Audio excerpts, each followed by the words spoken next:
Det her er en introduktion til Oligo. Som du kan se, er det en avatar, som står her, og hun står på månen. Hun skal ud på en rejse og lære om CO2 og energi, og om hvor fantastisk livet på jorden er. Hun skal gå igennem farverige havområder, kulminer, forhistoriske områder, skove, en vindmøllepark osv. På den måde undersøger hun forskellige klimaproblematikker og energikilder.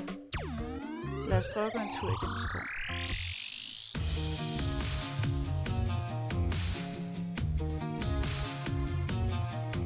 Her er det meningen, at hun skal løse opgaver og bygge idéer til at skabe en mere bæredygtig verden.